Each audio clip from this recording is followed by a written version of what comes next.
박근혜 전 대통령이 결국 오늘 새벽 구속됐고요. 오늘 또 자유한국당이 대선 후보를 선출하는 전당대회를 예정하고 있습니다. 자, 정치권의 반응도 궁금한데요. 정우택 원내대표가 연결돼 있습니다.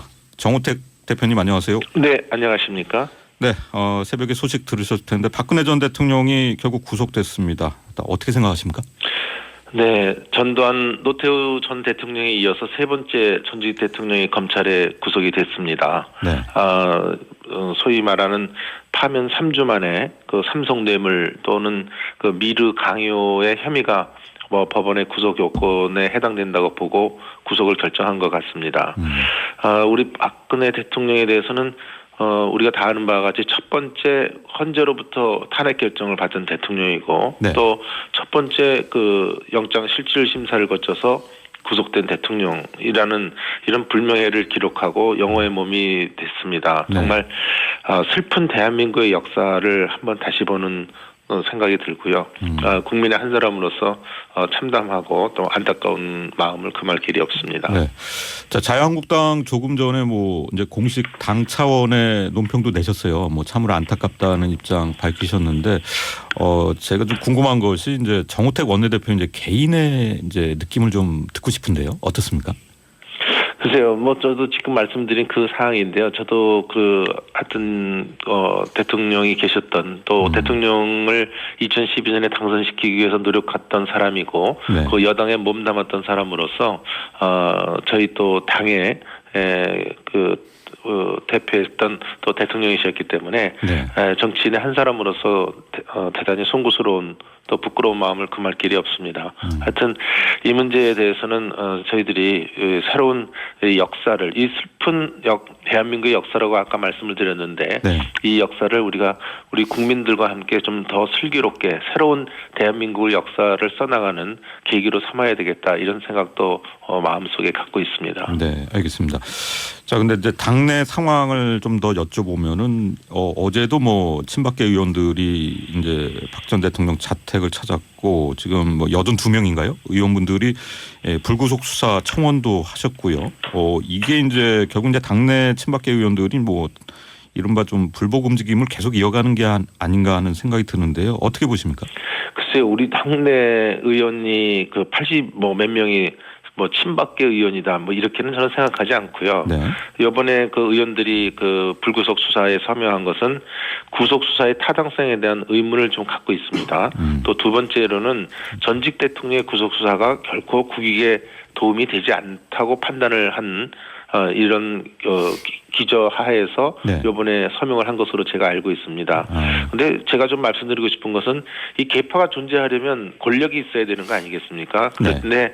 이제 박 대통령이 자연인으로 돌아온 상황에서 친박이냐 아니냐를 따지는 것은 저는 의미가 없다고 생각하고요. 네. 이번에 이제 그런 소위 출발하실 때라든지 또 이럴 때 삼성동에 가서 인사를 한 그 모습은 네. 어떤 조직적인 움직임이라기보다는 인간관계에서 또는 그동안의 정치적 인연에서 네. 같이 동지로서 해왔던 그런 인간관계에서 나온 행동이다. 저는 이렇게 판단하지 네. 어떤 정치적 의미가 있다 이렇게 판단하고 있지 않습니다. 네. 어떤 입장이신지는 알겠습니다. 네.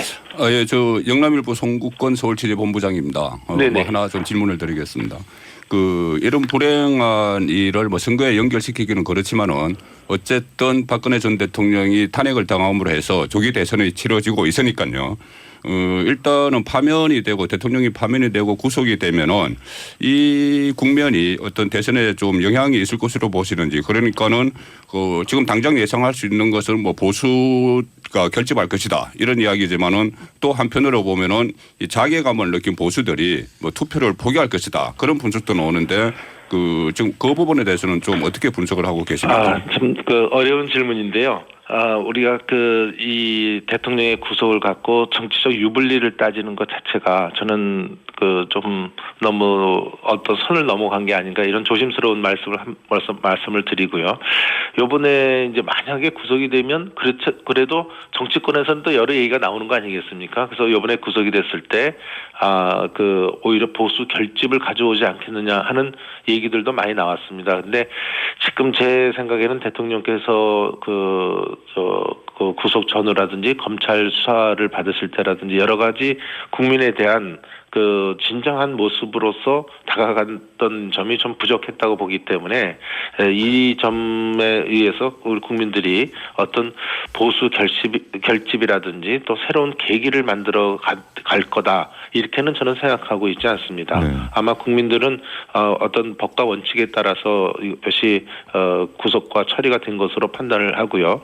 또 이것에 따라서 새로운 미래를 엮어갈 새로운 올바른 대통령을 뽑는데 더 현명한 판단을 하실 거다 이렇게 저는 판단을 합니다. 네, 그 국민분들이 잘 모르시는 사안이 하나 있는데 사실 이제 다음 달에 이제 재보선이 한 군데 있고요. 지금 정우택 대표께서는 개인적으로 좀 송구스럽다, 부끄럽다는 이제 말씀도 하셨는데 사실 이제 자유한국당이 이번에 경북 상주 재보궐 지역에 이제 공천을 했는데.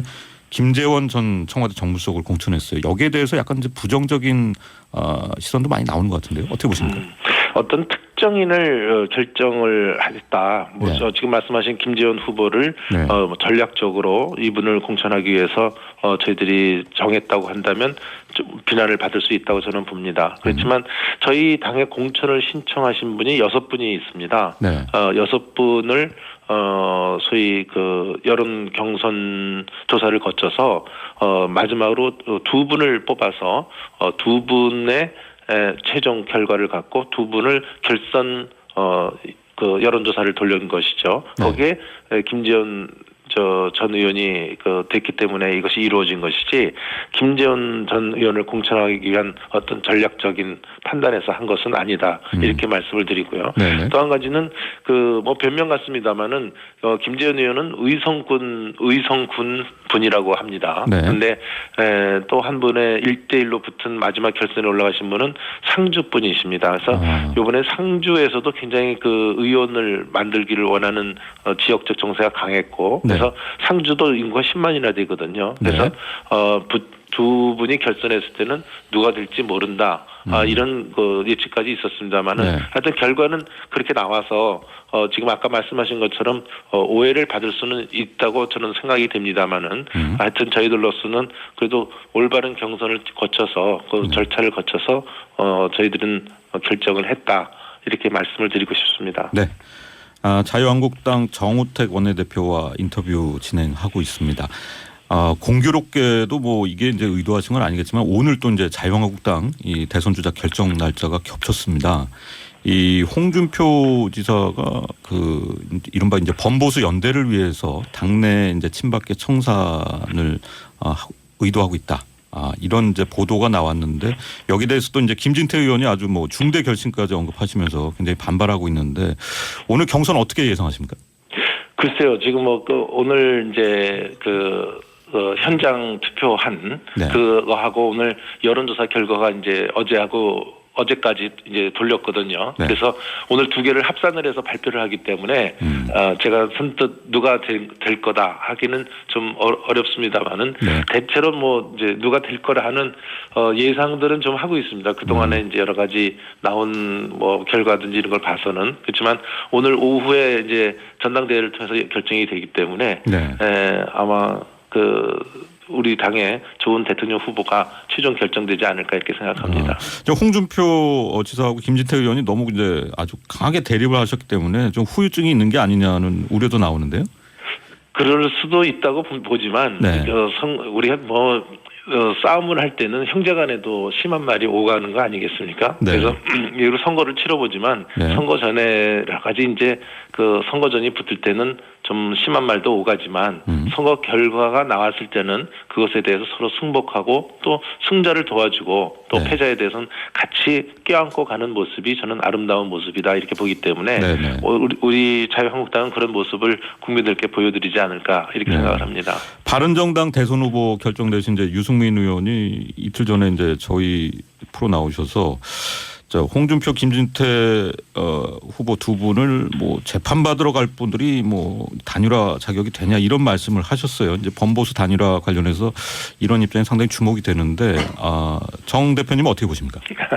그것도 참 이게 참 저는 그렇게 생각합니다. 네. 뭐 선거 전이니까 그런 말이 오갈 수 있다. 뭐 그건 사실이니까 그렇게 얘기는 했겠지만 네. 저는 이 정치인이 하는 말이 항상 어떤 금도를 넘어간다든지 또 국민들이 들으실 때 눈살을 찌푸리는 얘기는 하지 않는 것이 정치인의 어떤 모습이라고 이렇게 저는 판단하고 있습니다. 근데 그것보다는 우리가 조금 앞으로 이 나라를 이끌어갈 때 미래적인 얘기를 좀 해서 네. 새 역사를 만들어가는 새롭게 어떤 세력을 구축해 나가겠다. 예를 들면 소위 안보 세력과 불안 세력으로 이 대한민국을 대치시킬 것이냐, 네. 또는 통합과 협치로서 분열과 패권 이런 세력들을 이겨 나가겠다든지, 또는 아직도 그 어떤 87년의 모습인 이런 개헌을 통해서 87년의 모습을 좀 바꿔가고 네. 또 새로운 이런 제왕적 대통령제에서 보는 이런 대통령 구속까지 가는 이런 모습을 보면서 네. 새로운 모습으로 가겠다는 이런 것을 얘기하는 것이 저는 더 합리적이지 네. 어떤 상대당의 후보를 갖고 그 사람의 신상을 갖고 얘기하는 모습이 아직도 우리는 구태를 좀 벗어나려고 못하지 않고 있나 이런 생각도 많이 갖습니다. 어차피 뭐 앞으로 더 지켜봐야겠지만은 지금 이제 범보수 단일화 논의에 굉장히 이제 국민들 관심이 있고요. 지금 혹시 정 원내대표께서는 이제 자유한국당 대선 주자 그냥 완주까지 갈 수 있다 이런 입장도 갖고 계십니까? 그것은 이제 여러 가지 여건에 따라 지금 단정적으로 얘기하기는 좀 어려울 것 같습니다. 네. 예를 들면 그 각 이제 정당의 후보가 결정되지 않겠습니까? 네. 그 후보의 지지율이 어느 정도 나올 것인지, 또 그 정당의 지지율이 어떻게 나올 것인지, 또는 국민의 여론이 어떻게 흘러갈 것인지, 또 이 지금 아까 말씀드린 그런 세력과 세력과의 대결에서 어떤 정치 지형이 변화될 것인지에 따라서 연대 가능성은 열려 있기도 하고 닫혀 있기도 하다고 보고 있습니다. 그래서만 알겠습니다. 예. 저희들로서는 보수 단결의 한 방법으로 연대 문제가 논의될 수 있다고 볼 수 있고요. 네. 또 국민적 요구에 따라서 보수 후보 단일화가 이루어질 수도 있다. 이 문제는 문호가 개방돼 있다. 지금 현재로서는 그렇게 말씀드리는 게 옳다고 봅니다. 네, 알겠습니다. 아침에 말씀 감사드립니다. 네, 고맙습니다. 네, 자유한국당 정우택 원내대표와 얘기 나눠봤습니다.